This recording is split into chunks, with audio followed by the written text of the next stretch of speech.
मैं हूं इरशाद खोखर। आप देख रहे हैं थर्ड पार्टी एनालिस्ट। नाज़रीन, यकीनन आप देख रहे होंगे कि मुल्क की सियासत में बड़ी तेज़ी आ गई है। हर तरफ अब आम इलेक्शन के चर्चे हो रहे हैं, सारी तैयारी हो रही है, नई सिर्फ बंदी हो रही है कि अब कौन किसका हलीफ होगा, कौन किसका हरीफ बनेगा। ऐसे में आपको आज आगाह करेंगे कि अहम रिपोर्ट है कि वज़ारत उज़्मा का हुम्मा किसके सर बैठेगा, इसका फैसला हो चुका है और 2028 तक किसको इंतज़ार करना पड़ेगा। इसके अलावा वज़ीर आला सिंध सैयद मुराद अली शाह आउट, जी बिल्कुल आउट, लेकिन उनके आउट होने से खतरा किसके लिए बढ़ गया है वो भी आज की रिपोर्ट में शामिल है। और जनाब आसिफ अली जरदारी साहब के सनअतकार दोस्त का क्या होगा, और इसके अलावा कौन अपना दाग धोना चाहता है वो भी आज की रिपोर्ट में शामिल है। बाकी अदबी कॉन्फ्रेंस के नाम पर एक करप्शन कॉन्फ्रेंस बुलाई गई थी, उसमें किस किस की शिरकत नहीं हो सकी, उससे क्या उम्मीदें वाबस्ता की गई थी और उससे नताइज क्या हासिल हुए हैं, उसके मुतलिक भी आगाह करेंगे। और बाकी हमारे हाफ़िज़ कुरान साहब ने कल एक अहम मीटिंग तलब की है, उसके मुतलिक भी आपको आगाह करेंगे। तो वो दोस्त जिन्होंने अभी तक हमारा चैनल सब्सक्राइब नहीं किया, सब्सक्राइब कीजिएगा। वीडियो अच्छी लगे तो दोस्तों के साथ शेयर ज़रूर कीजिएगा, लाइक ज़रूर कीजिएगा और अपने कमेंट्स के ज़रिए हमें ज़रूर आगाह कीजिएगा। तो नाज़रीन, सबसे पहले आपको आगाह करें कि इस वक्त मुल्क में सबसे ज़्यादा जो अहम बहस चल रही है वो ये है कि अगस्त में तो ये असम्बलियाँ तहलील, फिर केयर टेकर सेटअप आएगा। तो क्या वो केयर टेकर सेटअप वो 3 माह के लिए होगा या 1 साल के लिए होगा या 2 साल के? सबसे ज़्यादा बहस अब ये चल रही है। लेकिन आपको आगाह करें कि नहीं, ऐसे नहीं है। केयर टेकर सेटअप 3 माह तक ही होगा, क्योंकि हाँ, ये बात ज़रूर थी कि जो 9 मई का दिन गुजरा, शर्मनाक दिन, उससे पहले सूरत हाल कुछ और थी। सबसे ज़्यादा वक्त पे इलेक्शन ना होने के हामी वो मौलाना फजल रहमान साहब थे कि नहीं, आवाम में किस तरह जाएंगे, किस तरह वोट लेंगे। लेकिन 9 मई के बाद ये सूरत हाल चेंज हो चुकी है और यकीनन ऐसे में सियासतदान जो है वो किस तरह चाहेंगे कि इतना सब्र करके बैठें, फिर पता नहीं क्या हो जाए। तो ऐसे में नवाज लीग को भी ये बात सूट करती है और पीपल्स का पार्टी को भी ये बात सूट कर रही है कि वक्त पे अब इलेक्शन हो जाए, क्योंकि 9 मई के बाद सूरत हाल चेंज हो गई है। वरना ये जो बहस चल रही थी कि केयर टेकर सेटअप का दौरान है वो ज़्यादा हो, अब वो बात नहीं। और उसमें एक अहम बात वो ये भी है कि आईएमएफ ज़ाहिर है, हम जो भी मामलात करते हैं आईएमएफ के हम जो है अमली तौर पे गुलाम है।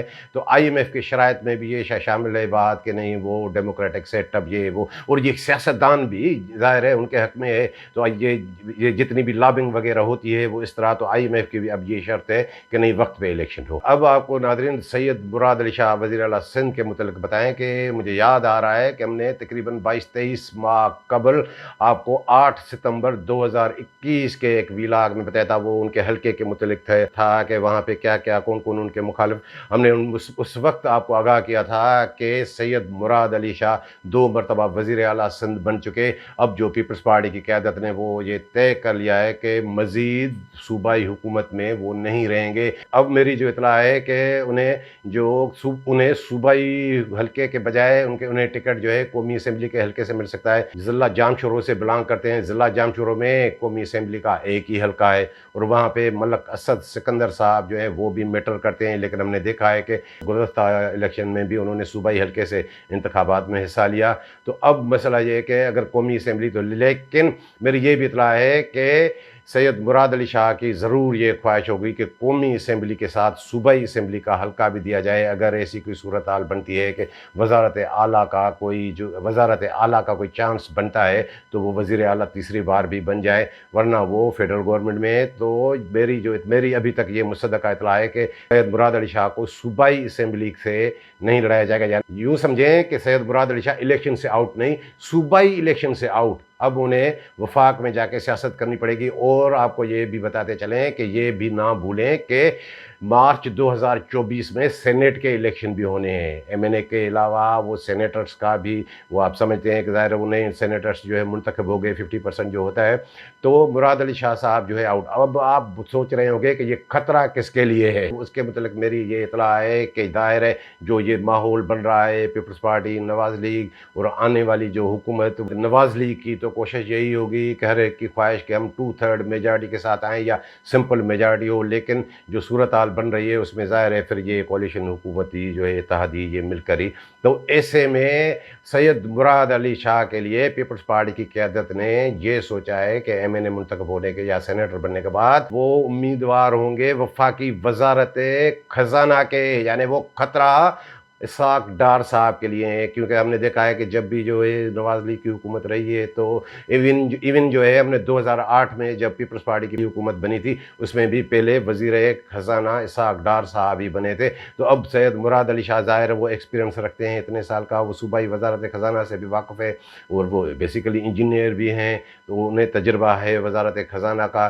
तो पीपल्स पार्टी की क़यादत ने ये सोचा है कि अब वो अगर जो बात बनेगी तो फिर वजारत खजाना का कलमदान वो सैयद मुराद अली शाह के लिए होगा। अब देखें कि सियासत आगे कैसे बढ़ती है।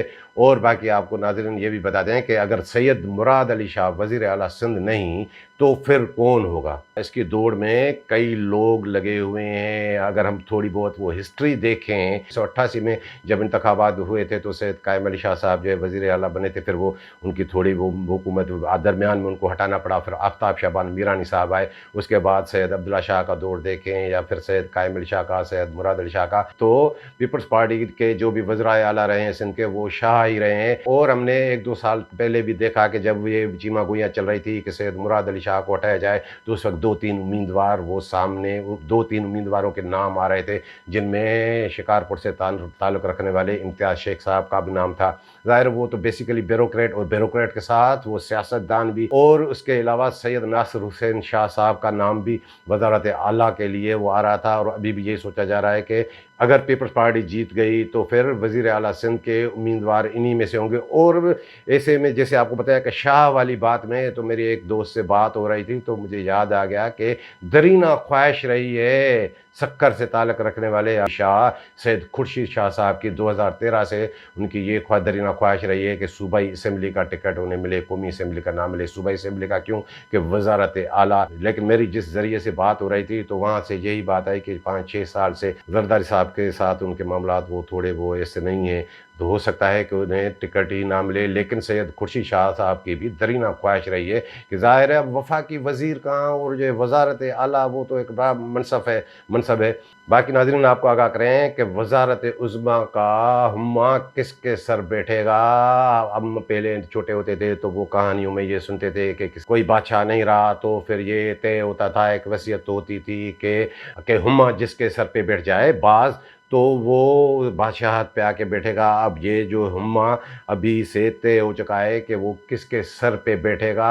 वो हमारी ये इतला है कि अभी तक जो ये ऊपर जो इस्टेब्लिशमेंट और ये वो मामलात बन रहे हैं, और आप देख रहे हैं कि जिस तरह वो मुआशी सूरत हाल थी, हमारी अरब ममालिक जो हमारी मदद कर रहे हैं उसमें अब जो है हमारे ज़र मुबादला के ज़खायर थोड़े जो है वो बढ़ गए हैं, और सबसे ज़्यादा इस वक्त मुल्क में वो मुआशी सूरत हाल अहमियत रखती है। तो ऐसी सूरत हाल में मामला आ गया है कि हाँ मियाँ बिरादरान के लिए भी आपको आगाह करते चलें कि मियाँ नवाज़ शरीफ साहब की ये ख्वाहिश है कि वो फिर वज़ीर आज़म बने। जैसे आपको आगाह किया कि वो दाग कौन धोना चाहता है कि उनकी जो हुकूमत थी 4 साल में उन्हें 4 साल वज़ीर आज़म रहे, फिर उन्हें नाअहल करार दे के निकाला गया। तो वो यही चाहते हैं कि जिस तरह मुझे नाअहल करार दिया गया था जिस ओहदे के लिए, मैं उसी ओहदे पे आऊँ। लेकिन इसमें सूरत हाल ये आ रही है कि अब मियाँ नवाज शरीफ साहब वो जो नाअहली थी वो 5 साल की वो मामला वो तो हल हो गया, लेकिन उनके खिलाफ 2 केसेस और भी चल रहे हैं अजीज़ जवाहरा, और उनमें वो उनके जो है बेटी मरियम नवाज साहिबा की और कैप्टन सफदर की भी जो वो बरियत हो चुकी है। तो वो 2 केसेस अहम है। अब देखें कि इलेक्शन से कबल उनके अगर ये 2 केसेस ख़त्म हो जाते हैं तो फिर तो मियाँ साहब वज़ीर आज़म बनेंगे, वरना फिर ये होगा कि मियाँ शहबाज शरीफ, ये मेरी मुसद्दक़ा इत्तला है कि मियाँ शहबाज शरीफ वज़ीर आज़म होंगे, और फिर जब उनके केसेस वगैरह ख़त्म हो जाएंगे तो वो अपना दाग धोने के लिए मियाँ नवाज शरीफ साहब वज़ीर आज़म एक मरतबा ज़रूर बनेंगे। उनकी दरीना ख्वाहिश है कि जिस तरह उन्हें निकाला गया था वो उस तरह ही आके इन हो। अब ऐसी सूरत हाल में हर तरफ जो मामला चल रहे हैं कि बिलावल भुट्टो जरदारी साहब के लिए, आसिफ जरदारी साहब ज़ाहिर है वो उनका राइट है, बिल्कुल जो है वो कोशिशें कर रहे हैं, जोड़ तोड़ भी कर रहे हैं, बाकी इत्तेहादियों से आप देख रहे हैं कि सबके साथ मिल रहे हैं। अब मामला ये है कि इलेक्शन हो जाए, इलेक्शन में जिस जमात के ज़्यादा सीट्स होंगी ये इन्होंने तय कर लिया है कि वज़ीर आज़म उसी का बनेगा, और ज़ाहिर है उसमें सारा बेस जो हमारी सियासत का रहा है, ख़ास तौर पे कौमी असम्बली में, वो पंजाब में 142 जो है जनरल नशस्तें हैं वहाँ पे, हमारे यहाँ तो जो है 61 सीटें सिंध में और KPK में, और ये वो सारे मिला के भी वो उतनी नहीं होती।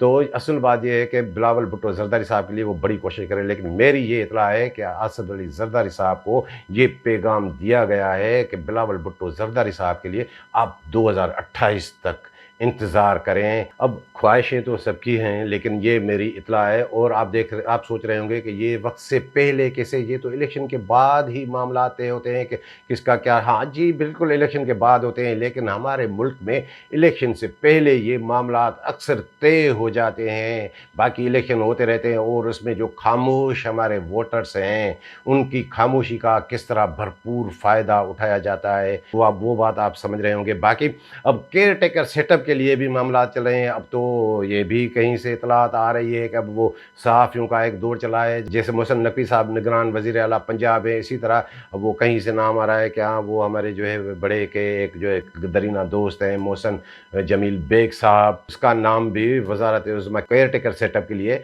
उनका नाम भी उसमें शामिल है। अब देखें कि वो तो फैसला एंड टाइम पे होगा। और बाकी नाज़रीन आपको आगाह करें कि सिंध के केयर टेकर सेटअप के लिए, जैसे हम गुज़श्ता व्लॉग में भी आपको बता चुके कि जो नाम चल रहे हैं सैयद मुमताज़ अली शाह का और जस्टिस रिटायर्ड फूल बाकर साहब का नाम वो हम आपको बता चुके हैं, लेकिन एक और नाम भी आ गया है, वो है सनतकार, वो जो शुगर मिल भी है उनकी, वो बड़े मारूफ सनतकार हैं मुबीन जुम्मानी साहब, जिनकी वो हिदायत वेलफेयर ट्रस्ट भी वो भी चलाते हैं, वो उनके कई कारोबार हैं। और मेरी जो इससे बात हो रही थी कि भाई ये नाम कहाँ से आया, तो वहाँ से मुझे यही जवाब मिला कि भाई केयर टेकर वज़ीर आला तो वही बनेगा जिनके इनके हुकूमत में काम फंसे हों, ताकि जो है उसी दौरान जब भी जो भी काम हो वो उन्हीं के कहने पे कहें तो उनके काम। ज़ाहिर है सनतकार ये वो उनके फंसे हुए, और ज़रूरी नहीं है, लेकिन मुबीन जुम्मानी साहब का नाम भी सिंध के निगरान वज़ीर आला के लिए उनका भी लिया जा रहा है। और बाकी नाज़रीन आपको आइंदा बताएंगे, जैसे आपको बताया कि एक हाफ़िज़ कुरान ने मीटिंग तलब की है। वो हाफ़िज़ कुरान कौन है? वो हाफ़िज़ कुरान है हमारे सेक्रेटरी खुराक राजा खुर्रम शहजाद उमर साहब। उनके लिए सुना है कि वो भी हाफ़िज़ कुरान है। उन्होंने कल जो है तमाम डिस्ट्रिक्ट फूड कंट्रोलर्स और डिप्टी डायरेक्टर साहिबान की मीटिंग तलब की है। उसका एजेंडा मैंने देखा है, उस पर ज़्यादा बात नहीं करेंगे, ये मीटिंग हो जाए। अब उसमें क्या क्या देखें कि वो जो आपको बिशनी शाह बताते हैं इमदाद शाह डायरेक्टर फूड, क्या क्या नए गैजेट वो लाएंगे उसके मुतल्लिक भी आगाह करेंगे। बाकी नाज़रीन आपको गुज़श्ता व्लॉग में ही बताया था कि एक अदबी कॉन्फ्रेंस के नाम पे एक करप्शन की कॉन्फ्रेंस तलब की गई थी, वो कल ख़त्म हो चुकी। वो कहाँ? मटियारी डिस्ट्रिक्ट में के अगड़ा राहू कस्बे में, जो डायरेक्टर फूड इमदाद शाह का वो का गांव है, वहाँ पे आपको बताया था कि वहाँ पे 3 वज़रा उनके वो आना था। सदारत करने वाला कहाँ गया? नहीं आया। सरदार शाह साहब को सदारत करनी थी, वो नहीं आए। और मुकेश कुमार चावला को भी वहाँ पहुँचना था, वो मेहमान खुसूसी थे।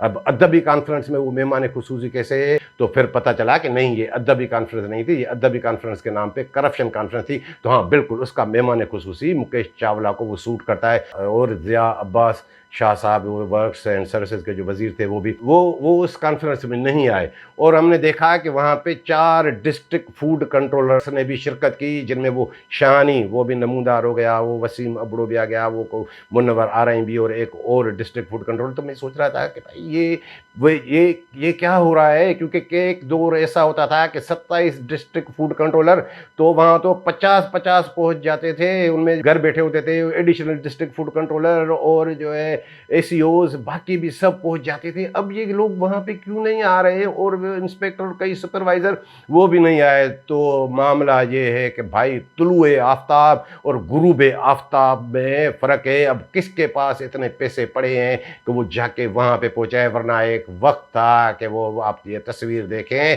कि जो घर बैठे होते थे, ये नसरुल्लाह चांडियो साहब जो अब डिप्टी डायरेक्टर फूड लाड़काना है, वो तो घर बैठे होते थे, फिर भी वहाँ इमदाद शाह की जाके हाज़िरी भरते थे, लेकिन अब ज़ाहिर है वक्त एक जैसा नहीं रहता। अब ये भी जाने वाले हैं और इन्होंने लूट मार भी खूब की है, 5-6 अरब रुपए कमा चुके। अब मज़ीद कितने करप्शन करेंगे, लोग आटे के लिए मारे मारे फिर रहे हैं इनकी करतूतों की वजह से। तो ये जो करप्शन कॉन्फ्रेंस तलब की गई थी, अब वो उसके जो नताइज वो हासिल करना चाहते थे, वो उतने नताइज उनको वो हासिल नहीं हो सके हैं। लेकिन वो दिल बर्दाश्ता नहीं होंगे, वो देखेंगे कहाँ फिर भी वो जवाब बना देंगे, कहाँ वो कल वो दाबिची में ये था वो बिलावल साहब का, वो उसकी वजह से नहीं है। मेरी इतला ये है कि इन्होंने बस ऐसे ही भरम के लिए ये नाम रखे थे। और मेरी ये भी इतला है कि हाँ, मुकेश चावला साहब को ये भी ख्याल आ गया कि मैं वहाँ जाके क्या करूँगा, ये तो वहाँ जाने से फिर ये हो जाएगा कि हाँ, ये जो भी करप्शन कर रहा है मैं इसके साथ हूँ और मैं इसका साथ दे रहा हूँ। और वाकई वो दे रहे हैं, इनको नवाजने वाले ये मुकेश कुमार चावला ही हैं। अब आने ना आने से क्या फ़र्क पड़ता है। तो नाज़रीन, ये थी आज की रिपोर्ट। रिपोर्ट पसंद आई हो तो दोस्तों के साथ शेयर ज़रूर कीजिएगा। मिलेंगे अगली रिपोर्ट के साथ।